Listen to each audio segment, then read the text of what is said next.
টাঙ্গাইলের ঐতিহ্যবাহী করটিয়া জমিদার বাড়ি প্রথমবারের মতো আনুষ্ঠানিকভাবে উন্মুক্ত করা হয়েছে দর্শনার্থীদের জন্য। এ উপলক্ষে ঈদের প্রথম দিন থেকেই ভ্রমণ পিপাসু মানুষের পদচারণায় মুখর হয়ে উঠেছে ঐতিহাসিক এই প্রাঙ্গণটি। দুপুর গড়াতেই বিভিন্ন এলাকা থেকে আগত দর্শনার্থীদের ভিড় জমতে শুরু হয় এখানে। সময় বাড়ার সাথে সাথে বাড়তে থাকে মানুষের ঢল।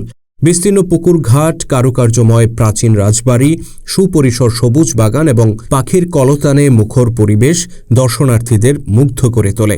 প্রায় ২০০ বছরের পুরনো এই জমিদার বাড়িটি শুধু একটি পুরাতন স্থাপনা নয়, বরং এটি বাংলার দীর্ঘ ইতিহাস ও ঐতিহ্যের স্মারক। উপমহাদেশের প্রখ্যাত পণ্যী জমিদার পরিবার এই বাড়ির প্রতিষ্ঠাতা।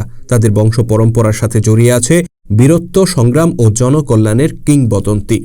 ইতিহাস থেকে জানা যায়, এই পরিবারের পূর্বপুরুষ গৌড়ের সুলতান দাউদ খান কররানী দিল্লির মোগল শাসকদের বিরুদ্ধে বাংলার স্বাধীনতা রক্ষায় যুদ্ধ করে শহীদ হন। করটিয়া রাজবাড়ির দাউদ মহল আজও তার স্মৃতি বহন করে চলেছে। শুধু মোগল আমলে নয়, ব্রিটিশ শাসনামলেও এই জমিদার পরিবার স্বাধীনতা আন্দোলনে সক্রিয়ভাবে অংশ নেয়। পাশাপাশি শিক্ষা সংস্কৃতিতে বাংলার মুসলিমদের নবজাগরণে গুরুত্বপূর্ণ ভূমিকা রাখে প্রজাদরদি এই জমিদার পরিবার। দীর্ঘদিন পর দর্শনার্থীদের জন্য উন্মুক্ত হওয়ায় করটিয়া জমিদার বাড়ি নতুন করে প্রাণ ফিরে পেয়েছে।